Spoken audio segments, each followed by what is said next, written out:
সত্যি থাকবো তোমার কথা শুনে না হাসতে হাসতে একেবারে আমার পেটে খিল ধরে গেল।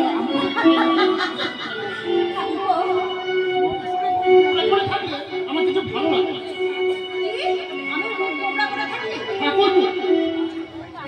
দাদা যখন বাড়িতে থাকে না তখন দেখে মনে হয় যেন তোমার মধ্যে নেই, নিশ্চয় যেন একটা জড় পদার্থ। আচ্ছা আচ্ছা, দেখাই যাবে বিয়ের পরে তুমিও কেমন তোমার বউকে ছেড়ে মিলল না, হিসেবে অঙ্কটা মিলল না বৌদি। মানে আমার বউ, মানে আমার বিয়ে করার স্ত্রী আমাকে মোটেই ভালোবাসে না। তাই নাকি?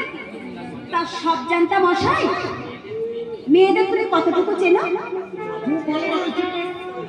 কিরকম? হ্যাঁ বলো। এমনি করে কোমর বেঁধে মেয়েদের ঝগড়া করে শুরু নেই, তারপর পরিবারটা এলে স্বামীগুলোকে পর করতে তখন আর বেচারা স্বামী আর কিছু করার থাকে না।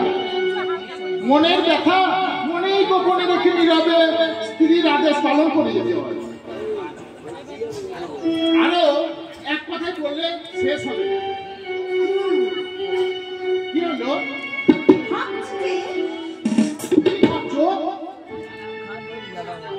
দাদারে ভাইকে খুব বেশি মেয়েদের চিনে ফেলেছে, তাই তাকে আর খুব বেশি দিন বাইরে রাখাটা যুক্তিযুক্ত হবে না। গেঁথে দিতে হবে।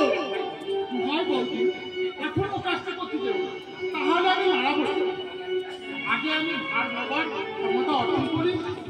না না না, তোমার কোনো কথাই আমি শুনবো না। আমার জানাশোনা একটা মেয়ে আছে। তারা মালা। কে মালা? ফুলের মালা। তাই বলো? আমি তো ভাবলাম হয়তো মালা নামের কোনো মেয়েকে তুমি মনে হয় গোপনে কথা দিয়ে রেখেছো। আরে তাই কখন আমি পারি, আমার মাথার উপর গার্জেন আছে না। শোনো ঠাকুর, তোমার জন্য মেয়ে দেখতে আমি যাব, আমার পছন্দ করা মেয়েকে কিন্তু তোমায় বিয়ে করতে হবে।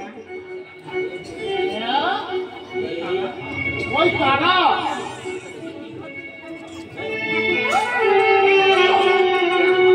কি হলো, তুমি কি এত ভাবছো? কিছু না, না হঠাৎ তোমার সুর এত নরম হয়ে গেল কেন বলো তো? ঠিকই আছে। না না না না না, বলতে হবে না, তুমি ঠিক নেই। কেন? আমাকে দেখে কি মনে হচ্ছে বৌদি?